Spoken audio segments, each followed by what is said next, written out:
Assalamualaikum warahmatullahi wabarakatuh.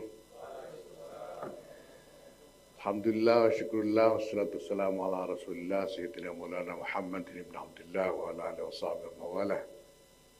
Mambat yang saya hormati Pak Menteri Komunikasi dan Informatika Republik Indonesia Pak Budi Aris Setiadi.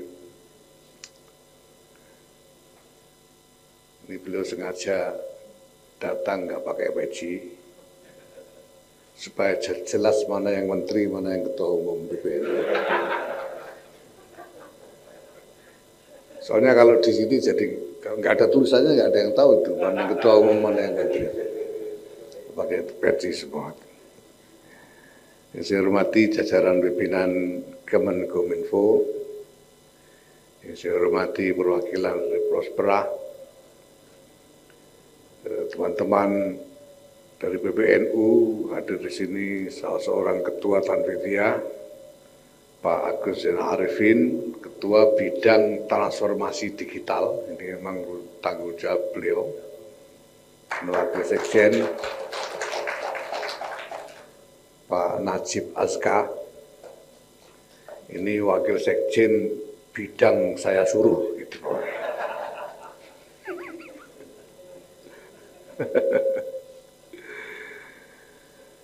Yang saya hormati para peserta Digital Leadership Academy dari jajaran Nahdlatul Ulama. Alhamdulillah, tadi Bu Roksana Khan sempat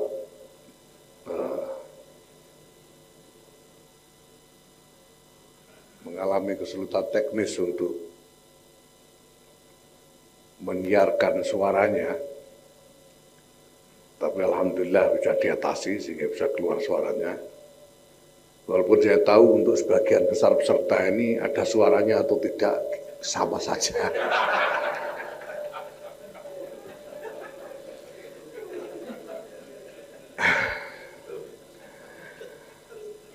Bapak-Ibu sekalian saya hormati, tadi sudah disebutkan oleh Pak Kepala Badan Pengembangan SDM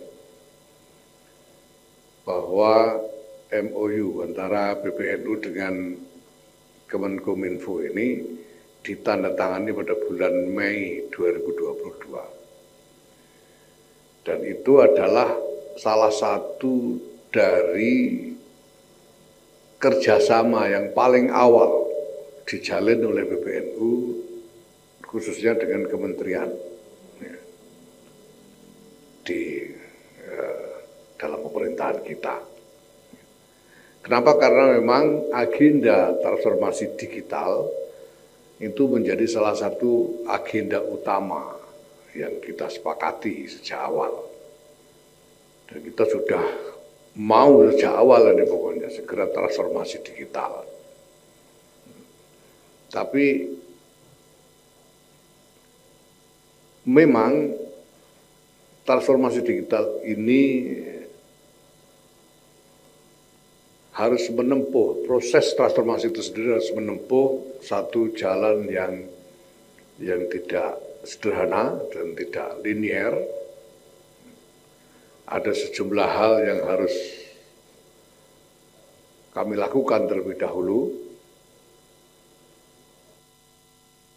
sebelum ini tidak keluar lagi suaranya, ini keluar tadi. Sebelum sampai kepada hal-hal yang lebih teknis yang bersifat teknologi dan prosesnya yang membutuhkan waktu, sehingga memang baru 2 tahun kemudian kita sekarang berhasil mencapai tahap berikutnya, yaitu tahap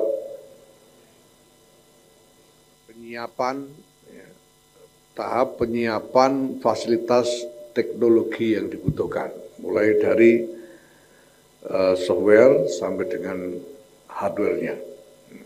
Insya Allah pada akhir bulan ini Nahdlatul Ulama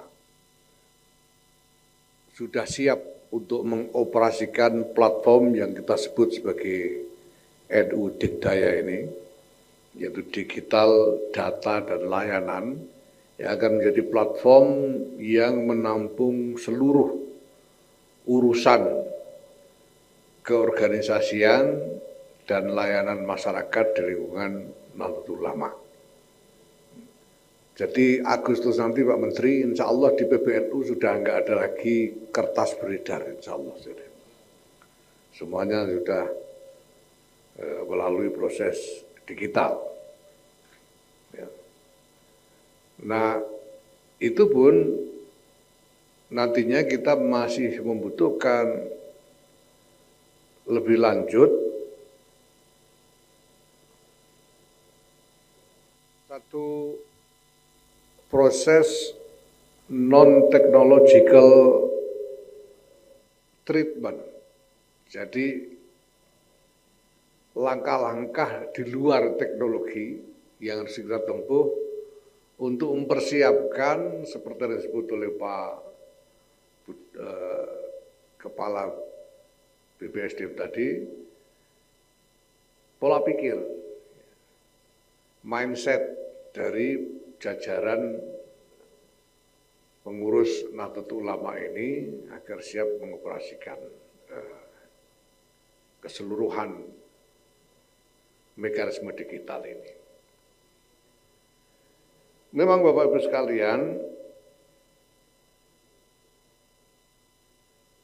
transformasi digital atau mungkin secara lebih spesifik saya sebut saja manajemen organisasi melalui platform digital itu adalah keniscayaan ketika kita menghadapi perkembangan demografis yang membuat ukuran organisasi itu sendiri tidak mungkin dikelola kecuali melalui platform digital. Dan ini sudah terjadi di berbagai pemerintahan. Indonesia ini kayaknya termasuk yang agak belakangan Pak Menteri ya. Sebelum ini itu ada Inggris dan beberapa negara lain yang sudah menerapkan e-government. Ya.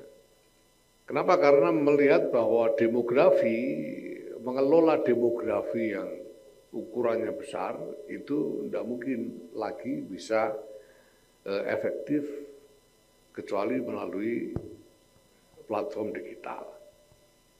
Nah, kami sudah merasakan hal itu sejak lama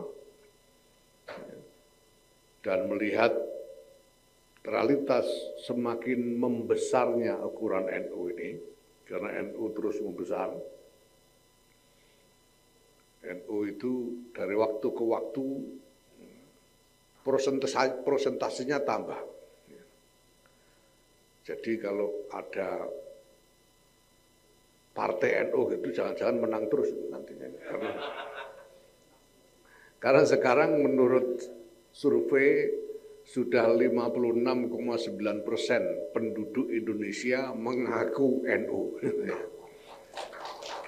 Nah ini berarti ada tidak kurang dari 180 juta.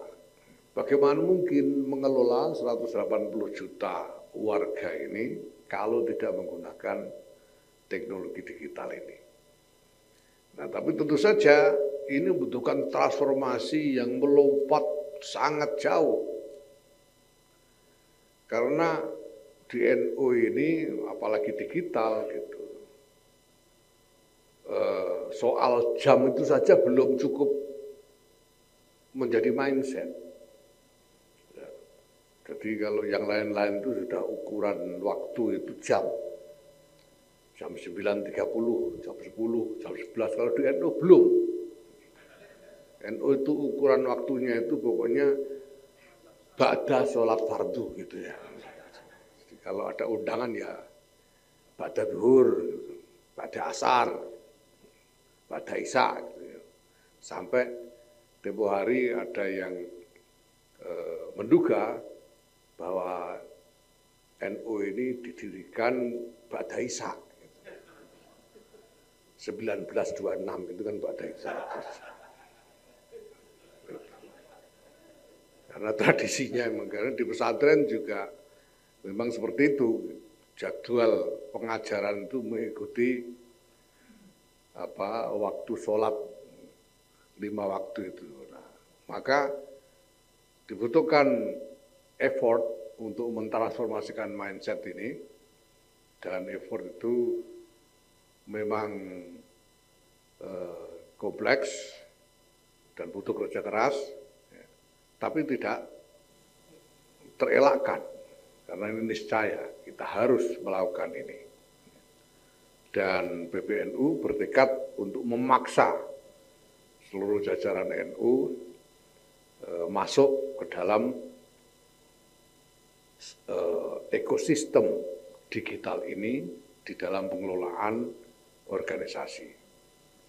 Nah, karena itu saya sebagai Ketua Umum Pengurus Besar Nahdlatul Ulama, saya sampaikan terima kasih sebesar-besarnya kepada pemerintah, khususnya kepada Kementerian Komunikasi dan Informatika atas kesediaannya untuk membantu Nahdlatul Ulama dalam soal ini. Dan tentu saja bahwa tujuan kami melakukan peningkatan kinerja manajemen organisasi ini tidak lain memang untuk meningkatkan kontribusi kami bagi kemaslahatan bangsa dan negara kita. Kami juga menyampaikan terima kasih kepada Prospera dan JICA tadi yang juga menjadi bagian dari partner program ini. Ini para peserta saya minta membuka pikiran selebar-lebarnya untuk menyerap materi-materi yang diberikan dalam Digital Leadership Academy ini. Karena segera sesudah ini, Anda semua akan bertanggung jawab untuk menjadi lokomotif dari transformasi digital di lingkungan Nahdlatul Ulama. Dan itu bukan pekerjaan kecil.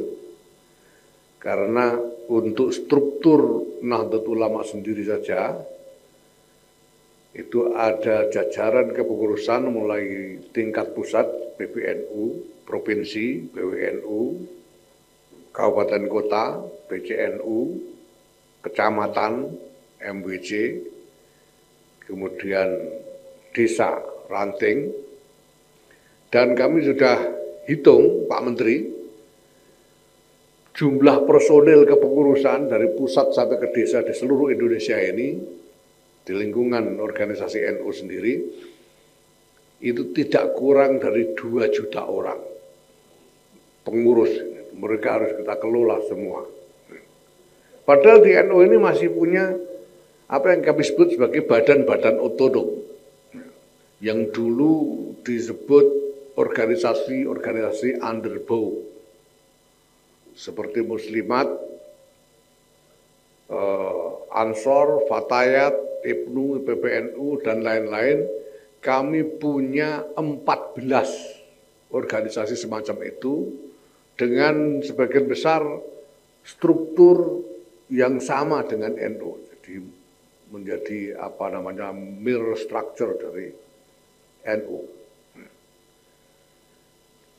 Jadi kalau NU ini jumlah personilnya 2 juta, nah itu masing-masing Banom itu jumlah personilnya 2 juta saja, 2 juta juga. Jadi tinggal ngitung itu 19 kali 2 juta. Ini organisasi yang raksasa, dan ini teman-teman peserta Digital Leadership Academy kali ini akan menjadi yang pertama dari angkatan kepemimpinan Nahdlatul Ulama yang akan memimpin permulaan dari strategi transformasi digital kita. Sekali lagi terima kasih dan saya harap kepada khususnya para peserta ini untuk menyediakan dedikasi sepenuhnya untuk program ini karena ini nanti akan sangat kita butuhkan di dalam mensukseskan agenda transformasi digital Nahdlatul Ulama. Terima kasih. Wallahul muwaffiq ila aqwamit thoriq. Assalamualaikum warahmatullahi wabarakatuh.